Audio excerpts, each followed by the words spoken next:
Alright guys, Jack here, JBF Music and Guitar Lessons, and what I've got for you today is another reaction analysis to the supremely amazing, relentless Roy Clark and glorious Glen Campbell. We'll work on the nicknames. So this video is as good as the last two I've checked out. You guys will make a country fan out of me yet, and that's something I didn't think I'd find myself saying. First round of Glen Campbell versus Roy Clark, I'm going to call it a draw. They were harmonising with each other, then they both took great solos. I broke down some of the licks and you could see me kind of reacting and analysing that with the eye up there. Or if you want to hear the first time I saw Roy Clark play, you can get that with the eye as well. Before I forget, any specific requests, feel free to hit up my patreon.com/jbfmusic. And before we continue, I just want to say once again a huge thanks to everyone that's watched these so far, and particularly people that have given me suggestions of other things to check out. It takes away so much of the legwork and kind of sifting through what can be a bit of an overwhelming, cascading wall of YouTube videos. If someone's like, oh, check out this one, or check him out playing with Glen Campbell or whatever, thanks so much. And yeah, if you don't fancy hitting up the Patreon and chucking some money in the tip jar as it were, the likes and the comments are just a fantastic thing for the channel and a huge help, so really appreciate it. So specifically I've got Glen Campbell and Roy Clark playing Ghost Riders in the Sky. If you are new here, I will kind of talk about what's going on, so if you just want to listen to the original performance, this probably isn't for you. So while I'm almost matching Roy Clark in terms of the guitar, I've got a telly. His one looks a bit nicer, to be honest. I don't think I'll be matching him in terms of tasteful playing or speed anytime soon, but more than enough for me. Let's get into it. Now here's Roy Clark and my friend Glen Campbell. So it looks like this is another variety type performance from a show. It's kind of a shame that these don't exist anymore. And I feel this is a total tangent. I apologise. I'll put timestamps so you can get past my rambling if you want. I feel like there is a kind of market for these, because there's a lot of shows on TV where just kind of clip shows. They just show kind of like viral videos from YouTube. So it feels like there probably would be a place to have, fantastic players mixing kind of, I'm guessing, kind of comedy sketches with music and, I don't know, just general entertainment. Anyway, that's my mini rant aside. Campbell with a fine instrument.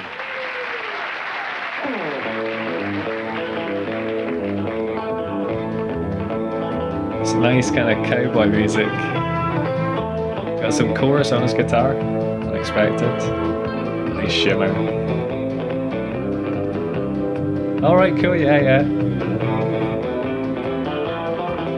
It's a song I know, this is good.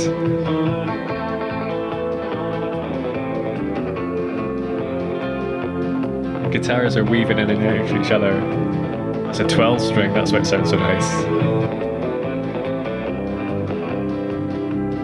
It's really cool, compressed, clean, kind of punchy tone from Roy.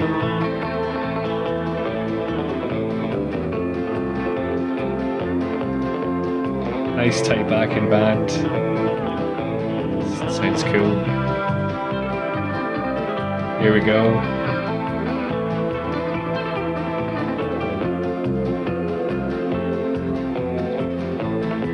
I love the way the guitars are just weaving in and out of each other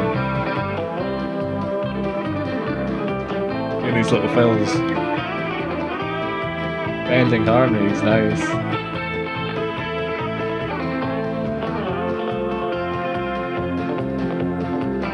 Both got their legs tapping, keeping in time.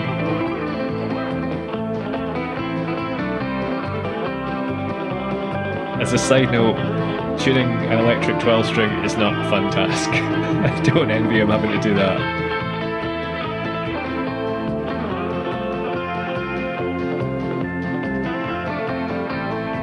Such a beautiful sound, the two playing together.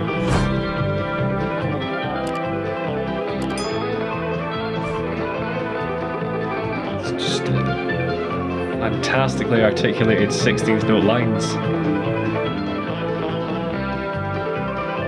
Makes it look so easy. Most of us will never be able to improvise stuff like that as cleanly as this.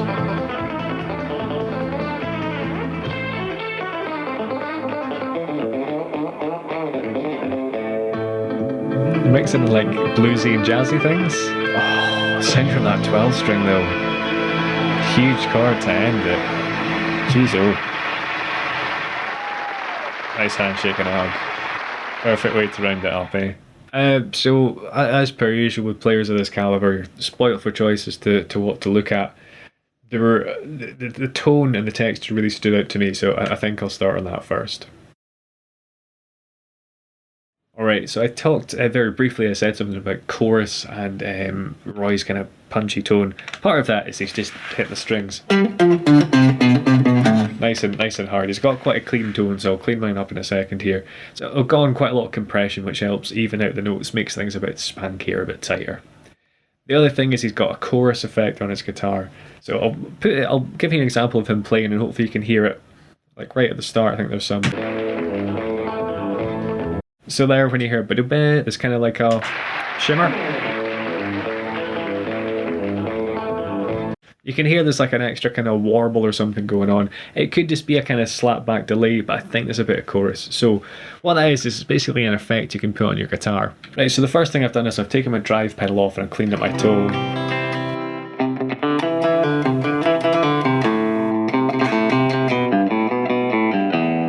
Right, so much cleaner tone. Chorus pedal, so I'll put one on here and you can kind of hear it. I'll strum a chord and turn it on. So this is a really kind of over-the-top 80s kind of sound. If I rein it in a little bit, let's put on a slightly more kind of mellow one. A bit less delay time, a bit more depth. So this kind of... I'll turn it off. So it's a really subtle thing.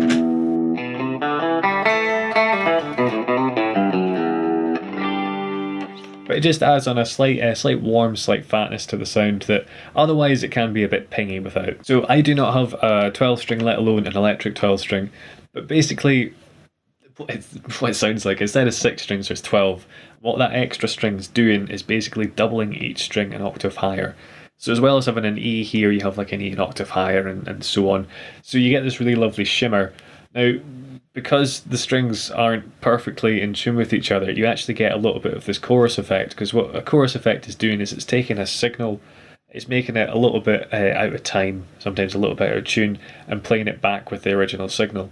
So a chorus pedal can sometimes emulate a 12 string and get that kind of, close to that kind of shimmer that you have. Another thing you can do is you can put in some pitch shifting. So here I've got a little block dialed in. What this is going to do is it's going to take everything I'm playing and copy it and move it an octave higher. So say for example I'm playing a chord here. It's going to synthetically double the chord up here. So when I play this one down here, you'll hear this as well. So I'll bring that in so you can hear what's going on. So you hear this kind of sparkle at the top. So a wee bit too loud in the mix, so we'll bring it down a tiny bit.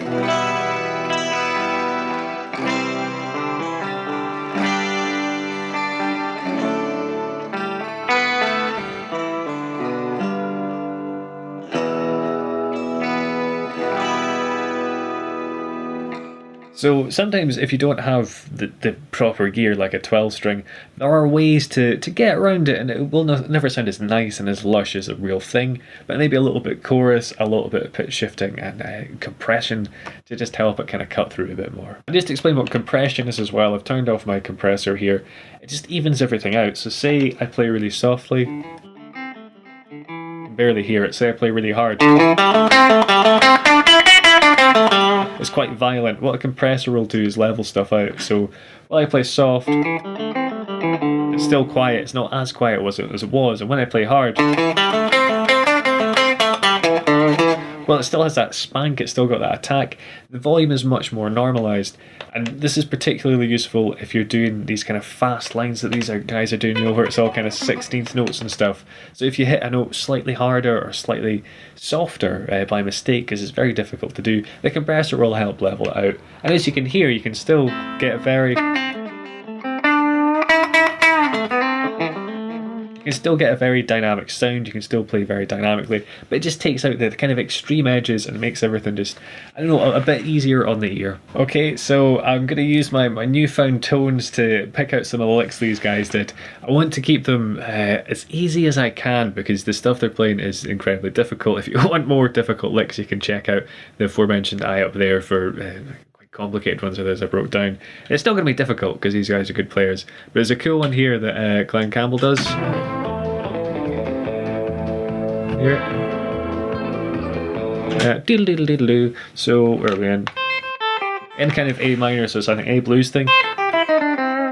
So I'll put my effects on. You can judge yourself if it sounds much like a 12 string. So I'm going to put my compressor on. I'm going to put a little bit this chorus on, and I'll put on my pitch shifter too. So I'm going to stay on my bridge pickup for a bit more twang. Roll my tone down so it's not quite as sharp. It's too twangy, isn't it? Let's go for the neck. That's a bit closer. Bit too much. That was a bit too digital and tacky. I've rolled the effects down a little bit, so it's still in there, but it's a bit more subtle. I'm going from a split position, so I'm in between both pickups on the neck and the bridge. I think that's a wee bit punchier. The neck's maybe a bit too mellow at the bridge, a bit too sharp in between. So that lick, so I'll explain what's going on. Going from the 8th fret on the E down to the 5, A down to 5 on the B. Then we're going to go 8, 7, down to 5 on the G. So as ever, play it slow. Just loop it. Let it get a bit faster as you get more comfortable. And eventually you'll kind of get up to a more kind of Glen Campbell-esque speed. There's a lick from Roy I want to look at, so let's get that queued up. Right, so again, this is an A kind of A minor pentatonic. I've upped my compression, so I've got more kind of punch in the attack than I did. What are we doing?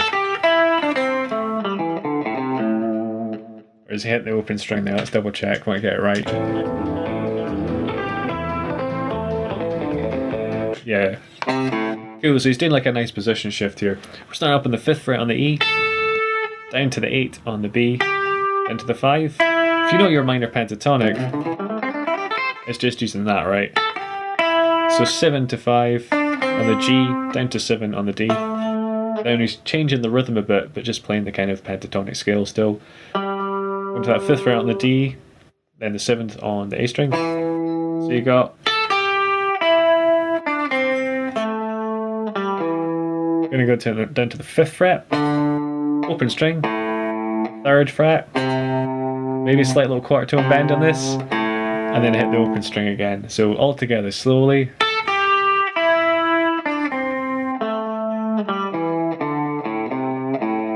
What's really cool about this lick is he's setting up this nice rhythm, and then changing it at the end so it doesn't get too stale, and obviously resolving on the first beat of the next bar. So great lick. Head over to the Patreon if you've got a specific request, hit subscribe to keep up to date with the channel, or check out more guitar and analysis videos with these. But take it easy guys, and have a good one.